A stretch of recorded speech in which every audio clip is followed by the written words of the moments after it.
get started, I actually want to give the floor over to our Madam President, Rhea, for a few announcements and to say some words and open us up. Go ahead, Madam President. Good afternoon and happy Power Hour Thursday. I am excited to be here, and it's a great time to be a realtist. Just to get a couple quick announcements. If you haven't seen it already, and we have Clinton joining, I won't take his thunder. I'll let him talk about the survey that we currently have out for legislative, but stay tuned.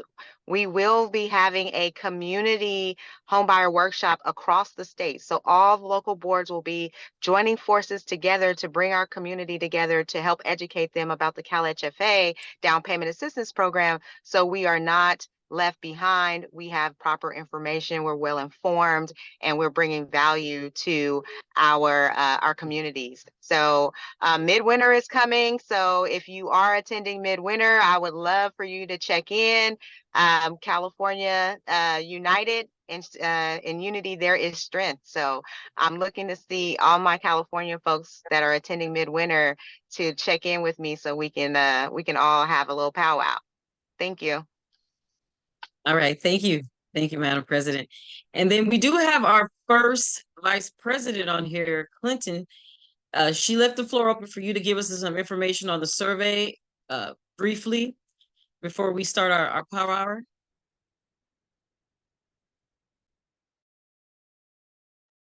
Oh, is he still connecting to audio?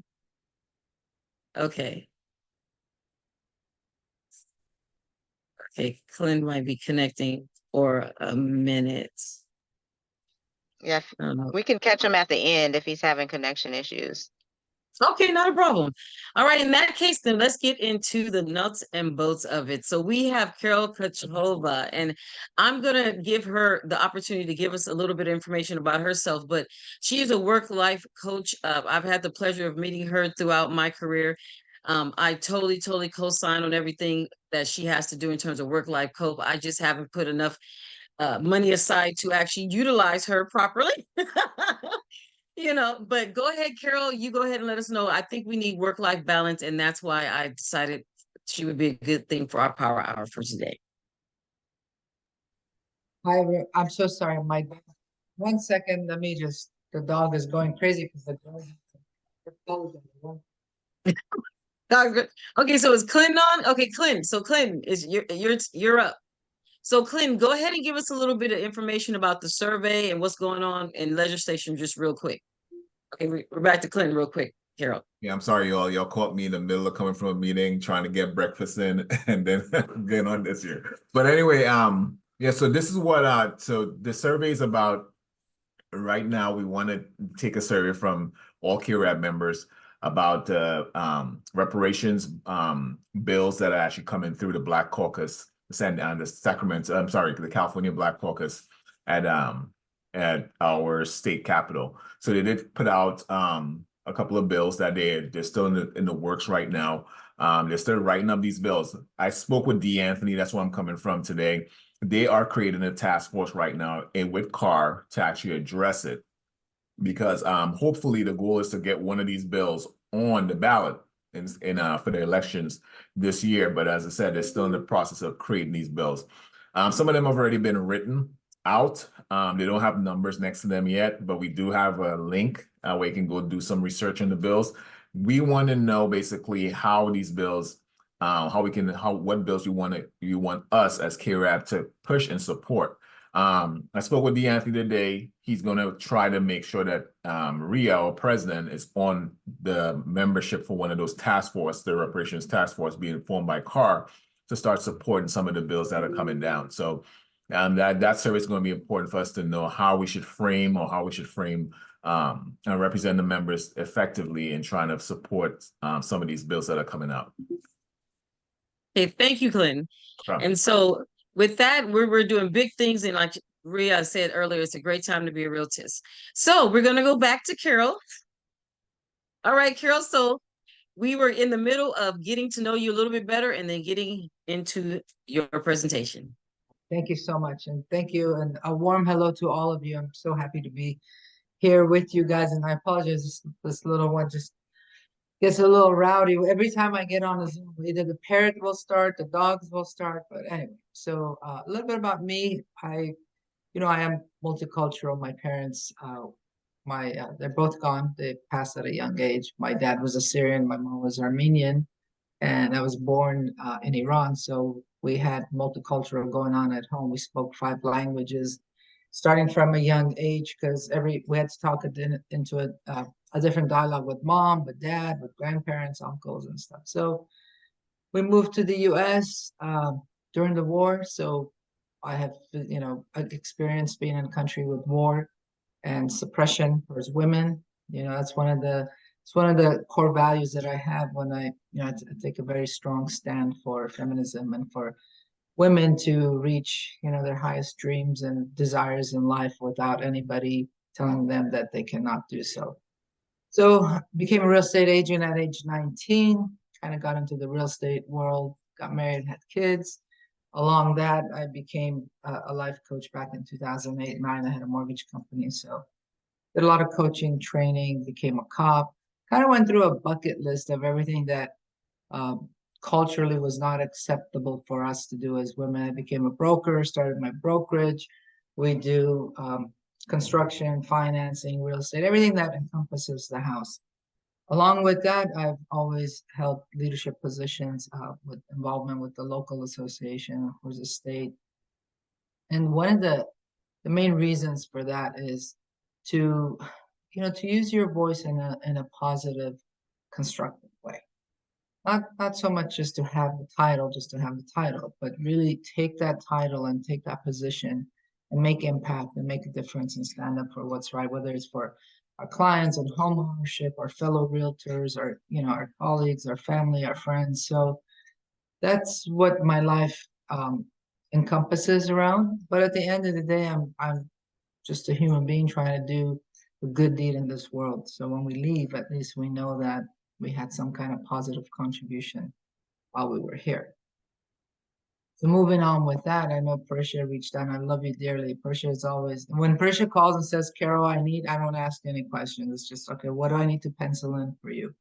A good friend of mine, and I'm very appreciative of it to have you amongst the rest of you too. So lately, after the pandemic, I started, as all of us, it was kind of a halt, and we kind of started thinking about our lives, what we've done, what we haven't done, what we want to do, what are we doing, all kinds of questions.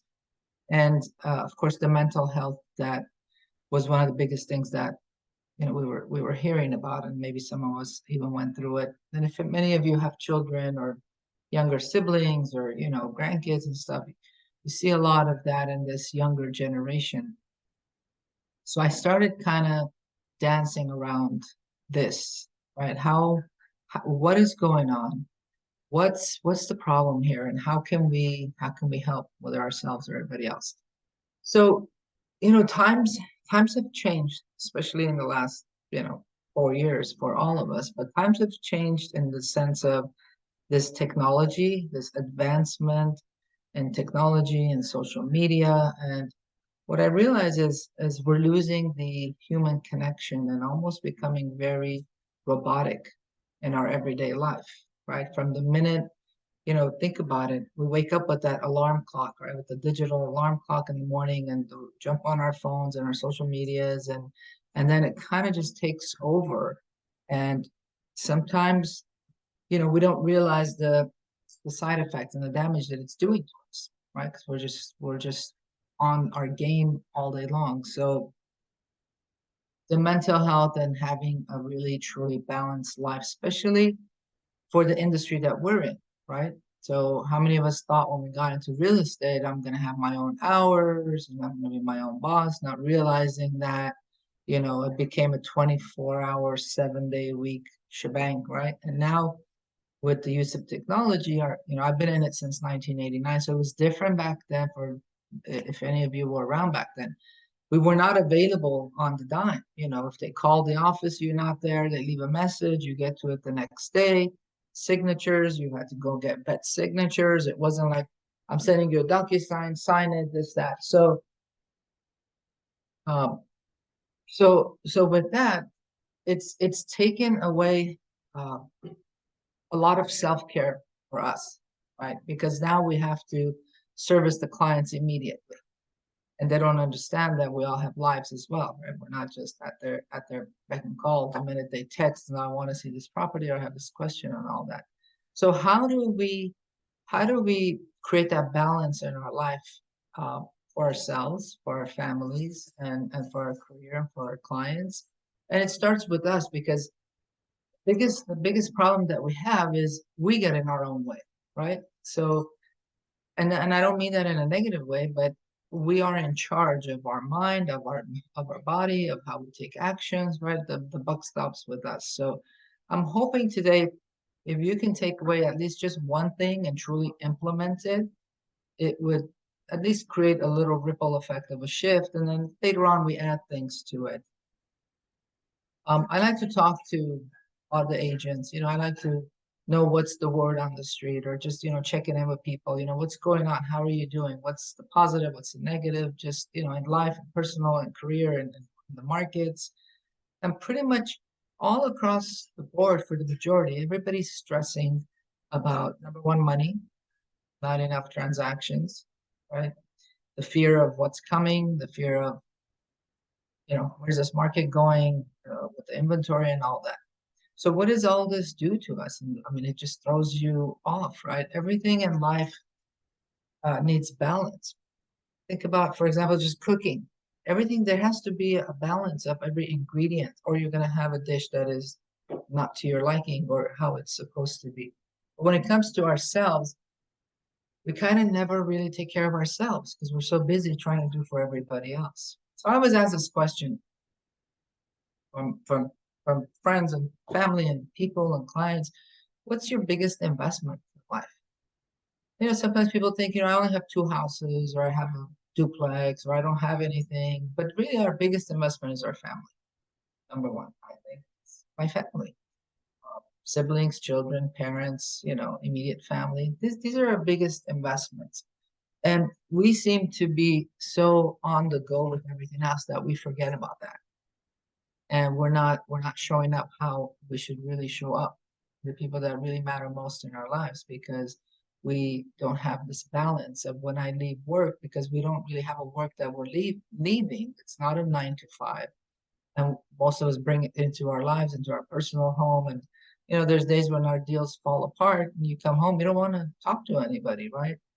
And so not having that balance, now we're robbing from the most near and dear people in our life, because something we worked on for 30 days is just hitting the fan and things are going sour. So how do we create that? When they say mind, body, and soul, what are we talking about? We're talking about our mental, physical, and emotional well-being. So there's something called the rule of the 3/8, the rule of 8. So if you have 24 hours in a day, you dedicate 8 hours to work, dedicate 8 hours to rest, to sleep, and you dedicate 8 hours to your recreation. And if we can learn to compartmentalize this, and truly, and it may be difficult. I mean, it doesn't have to be 8, 8, 8. For some of us, we work 10, you know what I mean? But at least it'll be a foundation to kind of start putting a little bit of balance in our life, right? So you've heard the term work hard and play hard, right?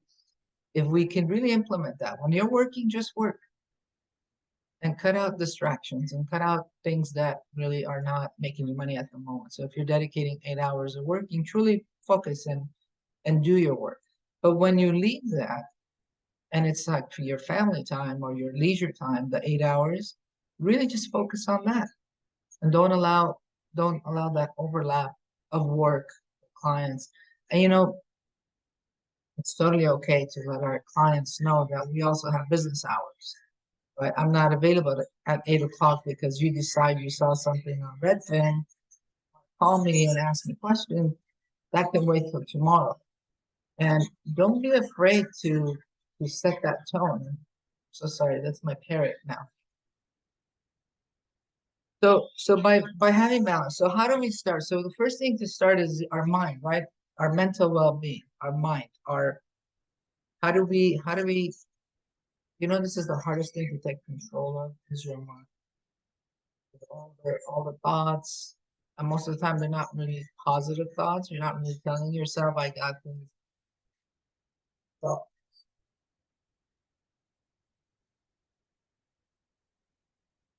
apologize. You see how life just happens, right? As we're doing things. So a couple of things you can do to get this to improve on our mental health. Number one is I want you guys for the next 24 hours is to be mindful of that voice. It's talking to you right now. So some of you, which is normal. Again, I don't mean in a bad way. As anyone is talking, your mind is also talking to you about the things you got to do after 1 o'clock. Make this call, make that call, go get the grocery list, right? So be aware of this voice that's constantly talking to us and get a hold of it. And if it's not anything that is positive, you got to learn to take control of it. You got to learn to make it to shut it off. Because for the most part, this is what's really stressing us out because it's operating, it's a mechanism of our system that's always trying to protect us, right? So the only way to protect us to kind of hold us back from not doing this or taking a risk so it's always going to be in a negative format. So pay attention to that voice and try to every time something comes up that oh, no, I'm not going to be able to do this, or this client's not going to buy this, or whatever that it's in a negative thing, shift it to a positive thought immediately, like nip it in the butt. That really plays a big part on our mental well-being. Another thing too that will help us is, of course, self-development. The mind has to, as we get older and we're aging, we're not at school anymore. We're not, really studying and putting our brain through the exercises that it needs, and it really thrives on that. So, you heard people say, read at least every day, page, 2 pages, or journal. If you can, grab a notebook and, either first thing in the morning, before you go to bed, just grab the pen and journal. And there's a difference when you do it with a pen and you handwrite versus typing it in the computer. The brain just works differently. And for the most part,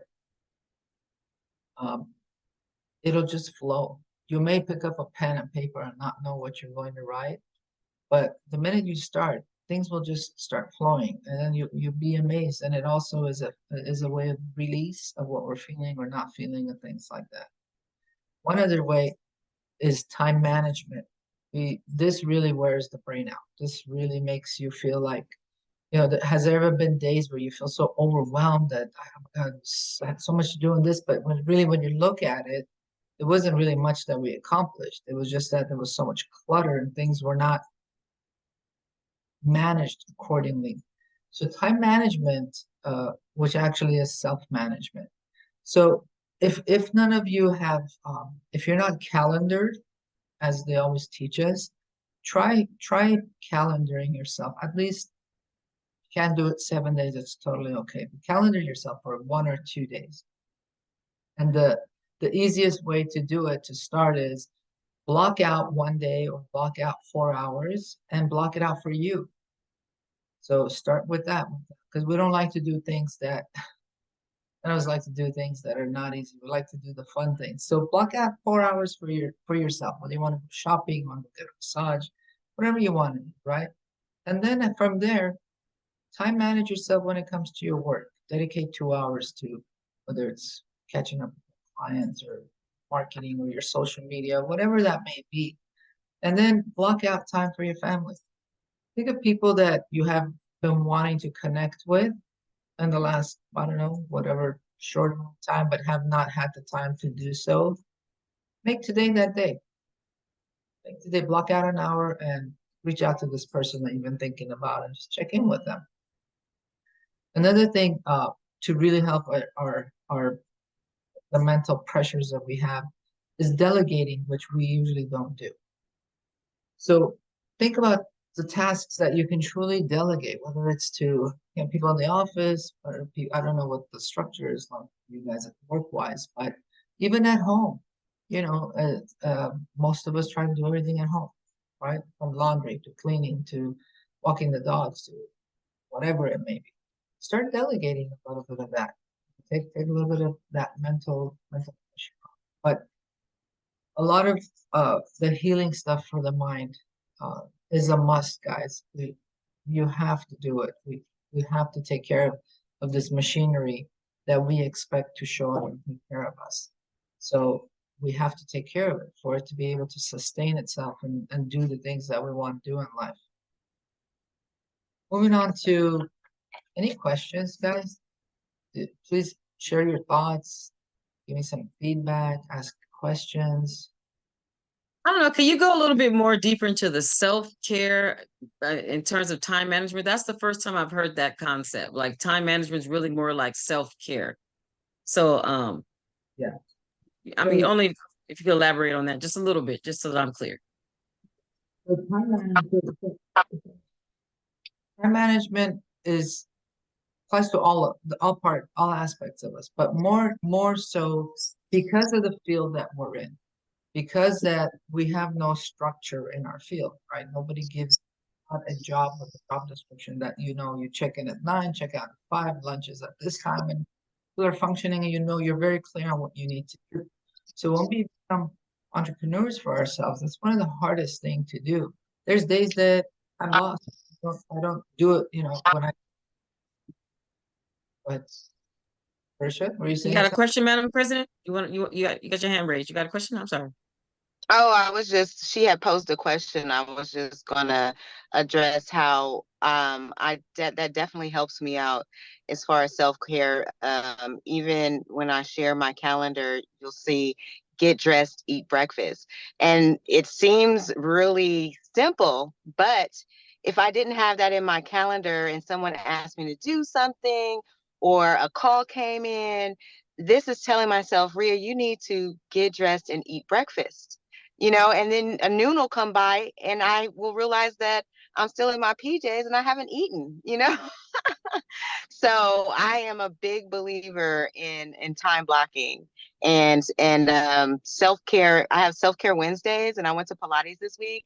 I'm still working on that self-care Wednesday. That's the day I get my hair done and I started taking Pilates, but let someone call and need something. I'm gonna take the call, but I'm working on that. Absolutely. And a lot of us don't do that because a lot of people feel guilty that, oh my God, what for 2 hours I have this. Trust me, the world is not gonna fall. Whatever you think is not gonna get done in that time will get done. It'll get done after. So time blocking to start, like I said, the easiest way is at least today, look at your week, designate whether some people like routine, like every Monday from 7 a.m. to 9 a.m. is my time. Whether I want to go sit in the closet and tune out, whether I want to go play pickleball or go for a walk, or by the way, pickleball is an amazing sport if you guys haven't tried it. It's really fun and easy on the body, and you just check out when you're playing. So time block that, because once you start doing this time blocking for the leisure and the fun things, then you're gonna start adding and incorporating and blocking time for work and blocking time again for family and the people that that really truly deserve our time. And the most important thing in life is time, right? That we need to be very mindful about. The next thing is our emotional well-being. So, our mind, body, and soul, this is a machinery that has to all be balanced together. It's kind of like a car. If you have one flat tire, you're not going to go anywhere. So these three aspects of our being are very crucial for us to feel good, number one, be at our optimal performance, and get to rest when we need to do. We need to get to rest. So the self-care also falls under the emotional well-being, because when I'm getting, when you're taking care of yourself and getting a massage or going for a walk or just healing your soul with whatever your leisure may be. Some people enjoy reading a book. Some people like to, my daughter likes to go shopping all the time, and then the next week go and return and then go shop again, but that suits her, right? So I have to learn as a mom not to interfere.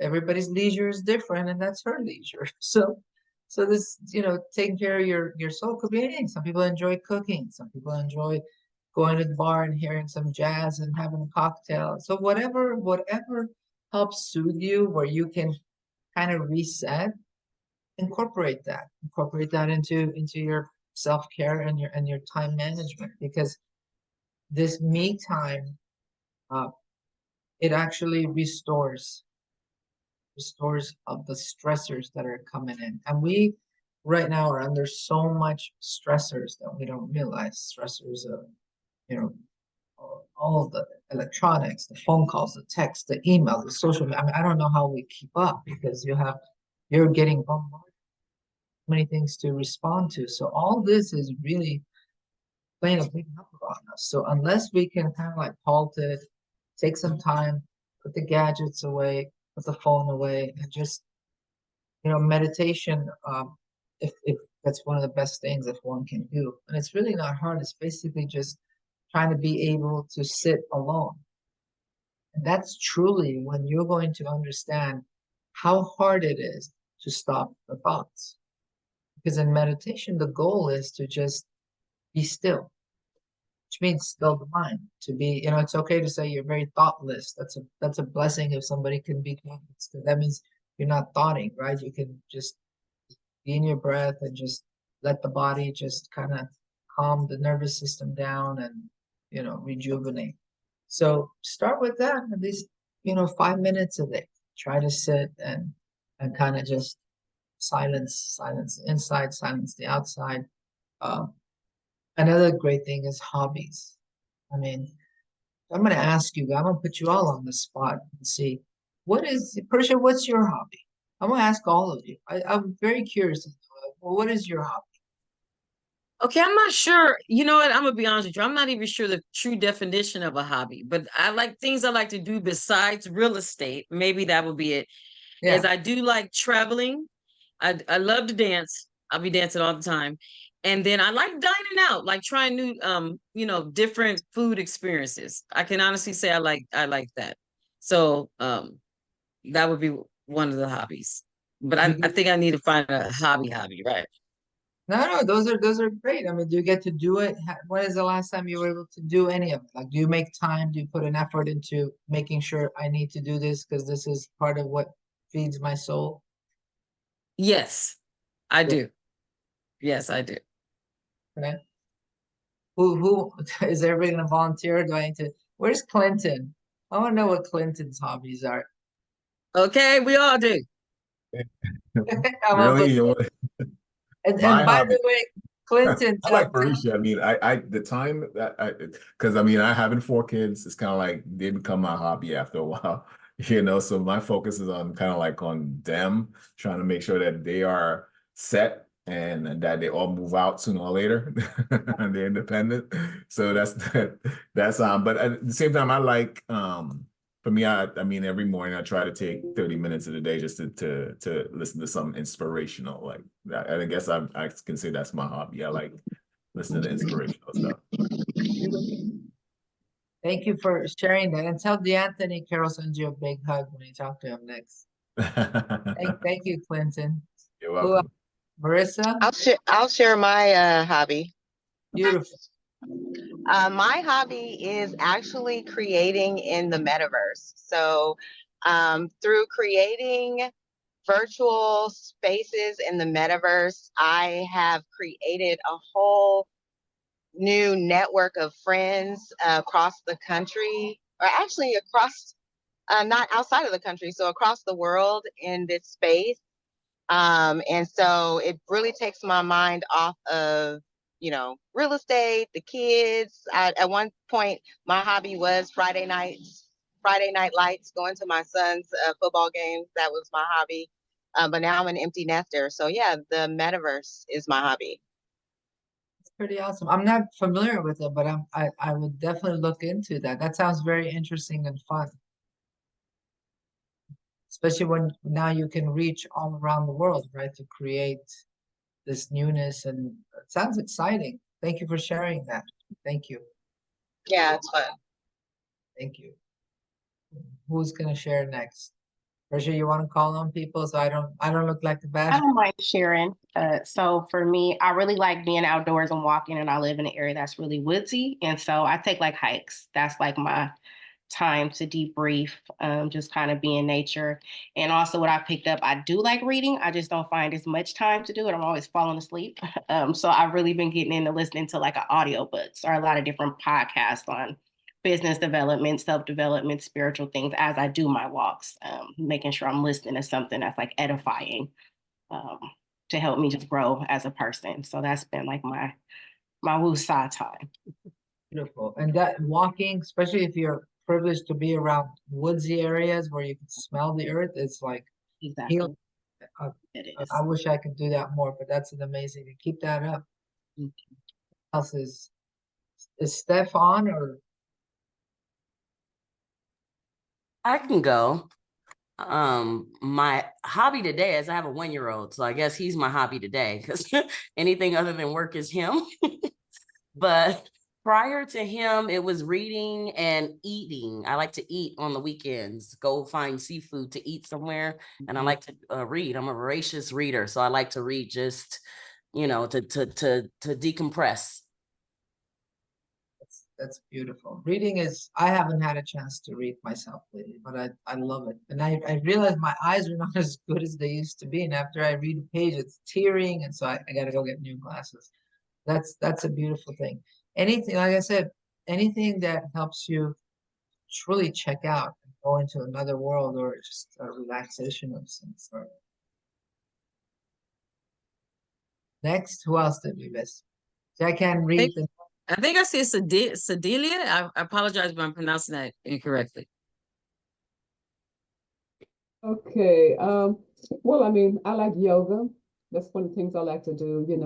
In the morning, I have this 20-minute thing that I listen to, like a calming type breathing and all that. I do that every morning before my feet hit the floor. Make sure I do a little stretching the legs and everything before I get to moving. So it's all about self-care. I do Pilates. I do it like today. I had a vegan cooking class. So I just exercise class. I'm at the gym, silver sneakers. Mindful Mondays on Mondays. So all my day, Monday through Friday, is taken up the morning. So anybody need business, it's from 1 o'clock on. Because that morning time is mine. I deserve it. Yeah. Did you guys see how we all resonated with that? That was very powerful, right?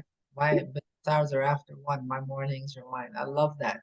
Well, I've been in real estate 50 years full time. So There you I deserve it, I deserve it. Absolutely. Yeah, I give it to you. I am not gonna call you before 1 o'clock. I will honor that. Absolutely. Thank you. The funny thing is it's always, it feels awkward when we feel that if I set that boundary, I set the schedule, my clients will go away or they won't respect it. And it's actually the other way around. People will respect it. People will follow it.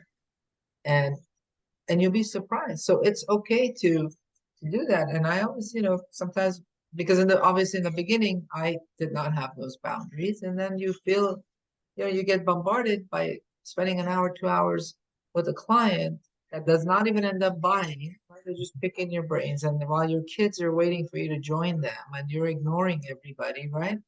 So now I have no problem saying, if this cannot wait till tomorrow, I am with my family. And they respect that. Sorry to bother you. I'll call you in the morning. Don't let my great grandkids call. Hey, you really got to get on the back burner. Thank you for sharing that. Is Steph on? I know Steph is the only one that hasn't shared yet. No. Okay. We'll carry on with that. So moving on to our physical well-being, and I know that we kind of covered most of the stuff under different umbrellas, but so physical, the one thing that truly requires a lot of attention as well. So most of my life, I was the person that you called at midnight and said, let's go to In-N-Out. I was like, let's go. Go to Taco Bell. You want to have burritos, tacos? And I was like, that's fine. So my friends would always be like, this is going to catch up with you. And I would always be like, no, my system doesn't work that way. 2 years ago was in 2022, I think, started getting sick. They couldn't figure out what was going on. And I lost about 34 pounds. I don't know, pretty sure you saw my day. I made it to the Sacramento trip. It was right after my surgery. So it caught up with me. And I had to be on a bland diet that was just rice, maybe boiled potatoes, boiled chicken, which I did not like, and fruits and veggies and reset. And I went through a lot of CAT scans and MRIs and testing and all. So out of that, I realized when I started truly eating healthy for the first time in my life, I also saw the difference in my energy level, in my cognition, and my clarity. And I was actually surprised that how can I be how can I be performing at my best while I'm eating the least? It just didn't make sense to me. So I got to firsthand experience that. And before that, if anybody told me, I would be like, no, I'm okay, thank you. So our physical body, right? What we eat, they say you are what you eat. It is 100% accurate. And there's foods and stuff that really play a big part in our just overall performance or feeling good or not. And if we just, one of my doctors told me, because I was like, what can I eat? What can I not eat as I'm incorporating to get back into the normal eating habits? And he said something beautiful. He said, listen, when you eat something, your body will let you know. Just listen to your body. And the one thing that I've never done. So now, if we listen to our body is always communicating with us, right? Tired, I want to sleep, or I need a nap. Well, this is our body trying to communicate with us. So starting with nutrition, be mindful of what you're eating. And I don't expect anybody to change their lifestyle overnight. It doesn't happen like that. But if you can incorporate one small change, right? So I try to tell my son, he does the Monster drinks all the time, Red Bulls, Monster, whatever. And I tell him, okay, at least cut that out. That's one star. So sometimes I'll see him hiding it in the fridge here and there, but he's trying. So with us, whatever that one thing that you can cut out, what you eat and what I'm not talking about alcohol. That's okay for now. We'll get to the alcohol later. Just kidding. But incorporate a healthier eating habit. And you all know I don't need to teach you that one. These are things we all know, we just don't implement. But go over your list of what you eat. And the one thing that you know that, okay, this is not good, too much sugar, too much this, just eliminate it for 30 days. Challenge yourself to just put one thing aside, right? The second thing that's so important is hydration. And it is so crucial for us, for our overall to stay hydrated. That doesn't mean just chugging, 32 ounces, boom, boom, boom. It means gradually have a little sippy cup. Or what's this famous cup now? The Stanley cups that everybody's so infatuated with, right? The Valentine edition sold out at Target. My daughter wanted one.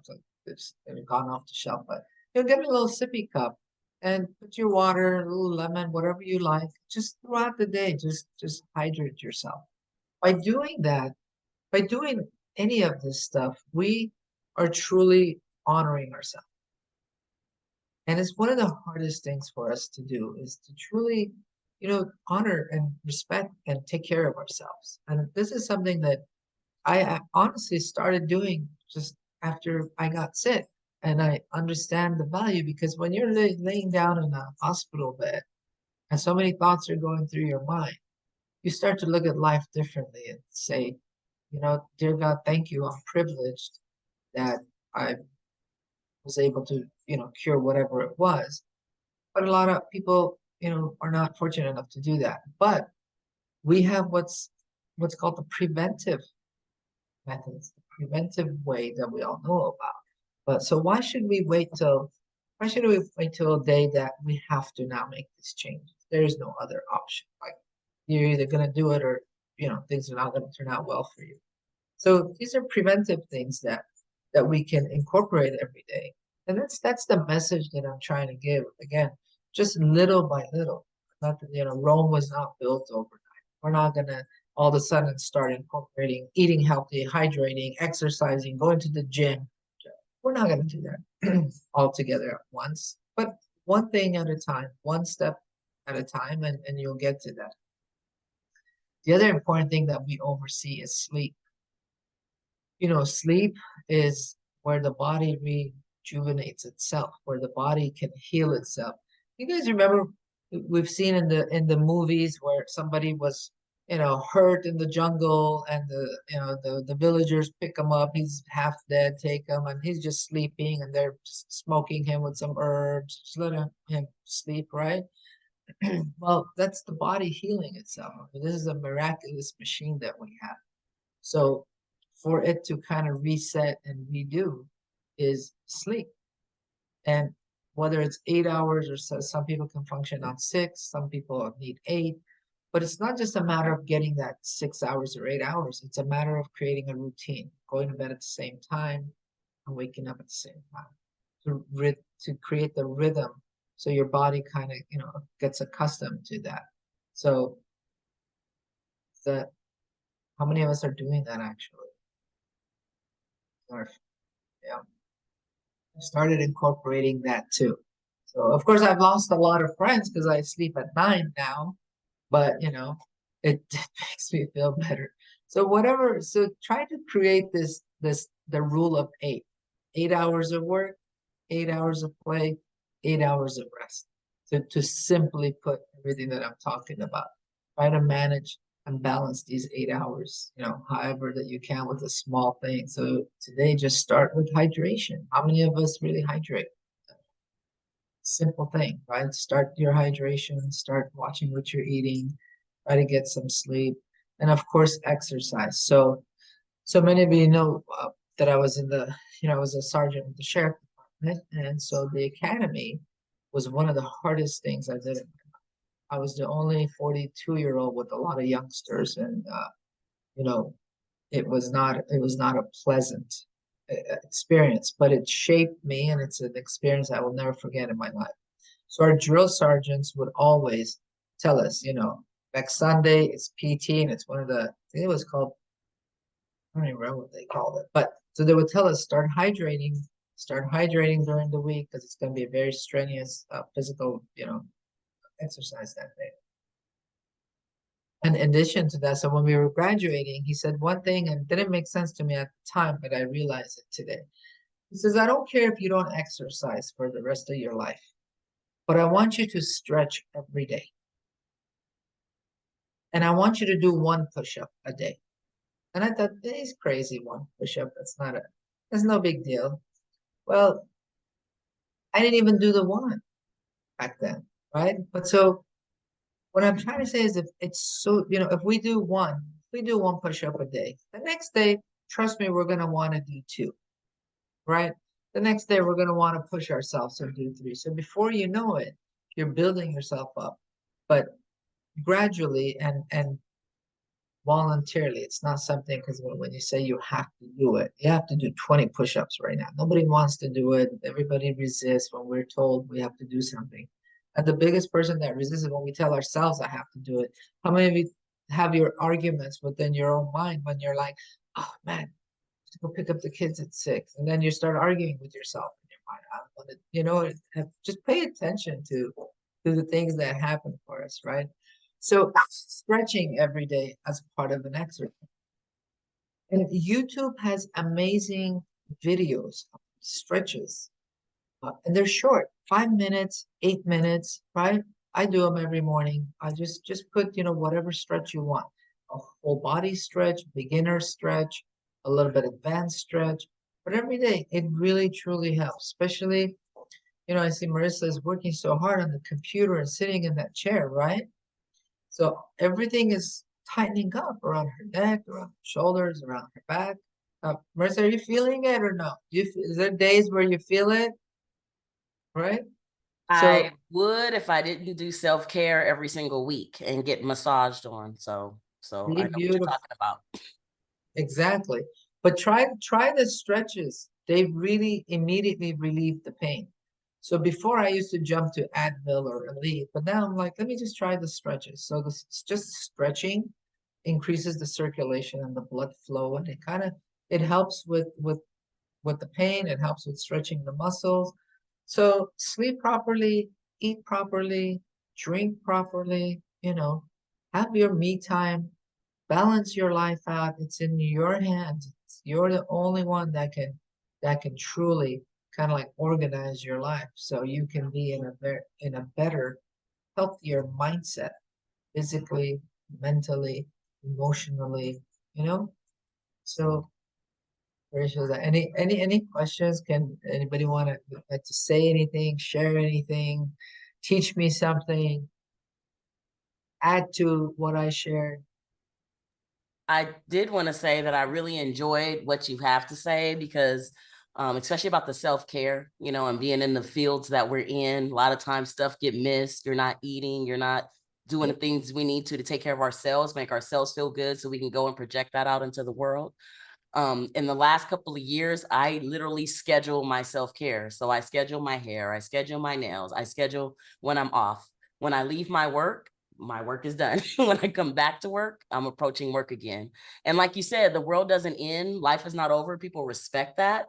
I don't have to answer the phone at 10 o'clock at night. I do not disturb. So I won't get it unless you're a family member or a favorite, that kind of thing. And I've noticed my life is so much easier. I work smarter, not harder.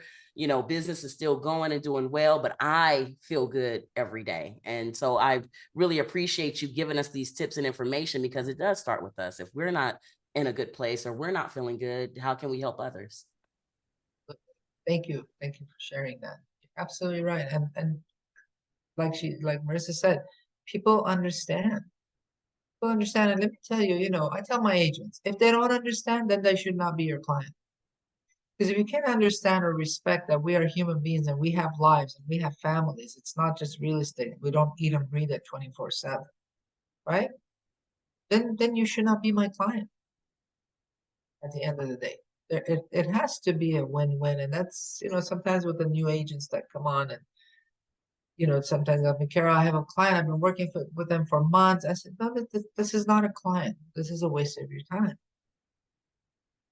I mean, truly. So what, it's about raising the bar for ourselves.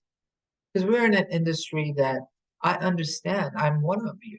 I live it. I breathe it. This is how I feed my family, and I have been for the last 30 years. And I've seen the ups and downs and changes in the stress levels and the disrespect and how people view, especially right now, going off this coaching topic, if I may, Parisha, talking about our industry and stuff, especially about with everything that's going on in our world, in the real estate world, with the negative that's coming our way, diminishing the value of a realtor, comparing us to salespeople, car salespeople.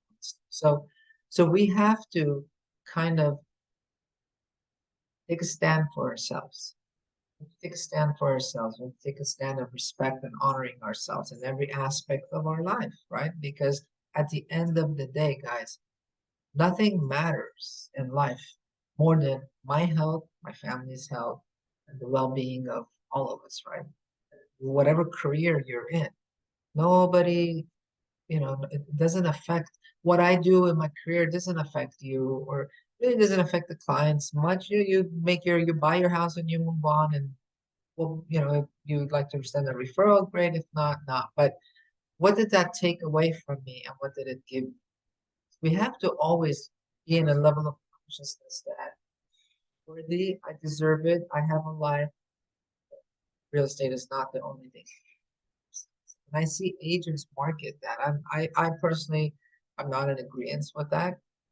I'm not a 7-Eleven. I'm not open 24/7. It doesn't work that way. So those are my personal thoughts. But keep shining your light. Keep doing what you're doing. As realtors, I mentioned this at one of the associations installation that asked me to speak to the inspiration, and I said, pat yourselves on the back. Do you know what a blessing you are, not just to your clients, but we are a blessing to every person that is involved in the transaction, because they all depend on the realtor to create this transaction, for escrow to go to work, for the mortgage broker to go to work, for the appraiser, for the inspector, for the termite, for on and on, right? Everybody that is in that assembly line is a result of our action. Am I correct on that? So we are a blessing to many. We help a lot of families bring food to their table. So how dare we not honor and value ourselves. And I like to remind every agent of that. It's not just your client that you're helping. You're helping everybody that is part of this transaction, that is counting on us to make this deal happen, for them to be able to take it to the finish line. That's an honorable thing. That's something to be valued. And that value, and that honor begins with us, is the message I'm trying to relay. So pat yourself on the back. Take good care of yourselves. Take good care of your family. Take good care of, and everything else will follow. And I'm sure you take good care of your clients and everyone else. And that's pretty much my message. And if at any time, at anywhere, if I can help in any way or share my thoughts, or if I can answer any questions, my phone is always open. For you guys, it's open after hours. I'm talking about clients, it's not open to. So whatever I can do to help, whether you have an emotional breakdown, physical breakdown, question about work, real, wherever you feel that I may be able to shed a little bit of light, I would be honored to do so. And I'm always available. And my phone numbers are on my social medias. If you don't have it, it's easy to get a hold of me. Don't reach out to me through social media, because I have like 500 messages on LinkedIn, and I don't have time to check it. Text me or call me. I love that human touch. So Okay, and that brings me to my other thing. So, Karol, were you still going to raffle off an hour of just pure, just one-on-one with you? absolutely, of course, absolutely. Okay. Now we don't have many people on the call, so I'm trying to think of some people left. And so it's pretty much between Madam President, Marissa, Imani, Sadila, if you want one, and Clinton. So, Madam President, how should we do this? I mean, I'm okay, because I'll just go ahead as a friend, get my own one-on-one if I need it, you know. Oh, well, my first thought was you, Parisha, for bringing this work-life balance session to us. But if you already have yourself taken care of, I would say it would be the first person to get on the call, which was Imani. Oh, yeah, Imani was. She was here like 15 minutes early. Okay. Monty, Right. it's you. Okay. Thank you. Okay. Okay, so we'll get you that information, Imani. We'll get Okay, you that cool. information. Yeah. So you could talk to, if you want to reach out to Karol and do more of a one-on-one, or have more of a Q&A just between the two of you guys. Okay. I would love to. Imani, where are you? What city are you? I'm in Oakland, California. I'm sorry, I missed it. In Where? Oakland. Oakland. Mm-hmm. I love to go on a hike up there. I'm already thinking about the nature and how wonderful your hikes are. Yes. But thank you. I know we still have time. If there are any questions, I'm happy to answer. Thank you. Well, tell us a little bit real quick about some of your coaching sessions and stuff like that. If people chose to go through, if you have the group coaching or individual, or just how you work it real quick, because we do have a couple of minutes, if you don't mind. So sure. So the one thing I learned when I was doing corporate coaching is really corporate coaching is individual coaching. Because if let's say if Imani, I'm going to use you as an example. If Imani is having any kind of breakdown in life, with whatever reason, right? And I'm just doing corporate coaching with their systems. Here's follow-up, call 20 people a day. Corporate coaching is very systematic. But if the individual is not there for whatever reason, this system means nothing, the corporate, right? We all know, like I said, we all know what we need to do. So individual is, I may be manifesting a shortcoming in my career, but really the root of that is something that's going on at home, something that's going on with me, right? So the individual one-on-one coaching, the individual coaching, we get to we call it getting to the bones of what is really going on. How do we work on this and move forward? So whatever that may be, whatever, could be anything. There's times that I'm not showing up as I may because I have an issue with my childhood, concern with my childhood. So it's showing up in my energy, right? I'm not focused. I'm not on my A game because I'm worried or whatever, right? And we're all human beings. So the one-on-one coaching gets to the core of. And sometimes we don't even know what it is. So we dig in, we do a discovery, and we go in deeper. But the main thing is that, you know, number one, you have to be coachable. See, so if I'm not coachable, my kids are not coachable, by the way. When I start talking to them, they tell me, Mom, stop, don't coach us. But that, you know, I'm mom to them at the end of the day. So it's understandable, right? So you have to be coachable, and you have to kind of be willing and trust the person and the coach that we are in a safe space together. Hand in glove to proactively.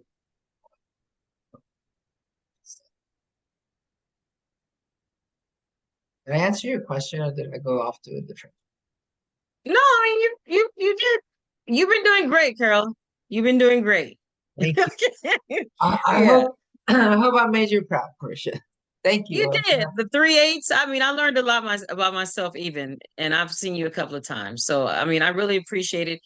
We're getting close to the wrap up. I want to know if Madam President wants to say anything before we wrapped it up, or First Vice President before we wrapped it up. And Carol, we really loved this. This was great. This was Thank great. you. This was Likewise. yes. It feeds my soul as well, being appreciate it. Thank you. Yeah, I would love to just also thank Carol for coming on. And this is an excellent topic. It's something we need ongoing. I even during this time thought to myself, maybe we can have our chaplain do a video every week to kind of just remind us to breathe, you know, and just think about self-care.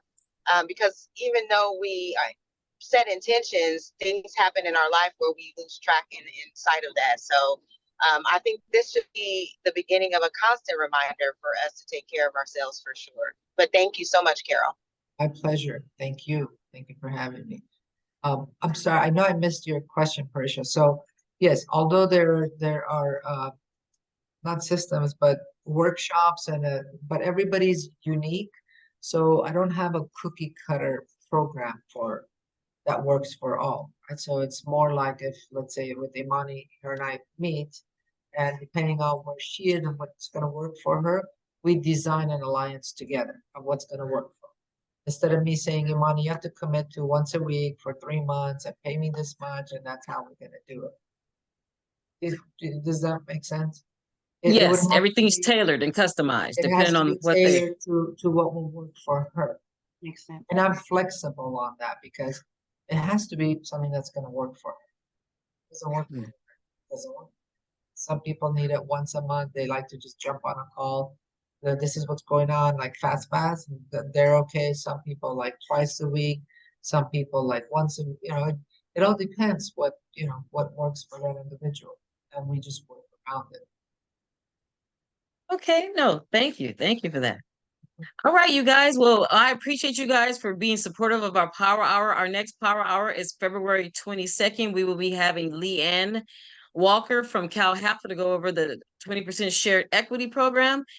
And you guys have a great rest of the day. Some of you guys I will see next week. Some of you guys I won't. Much, much appreciated in Realtors fashion.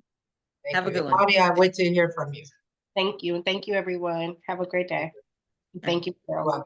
Bye bye, guys.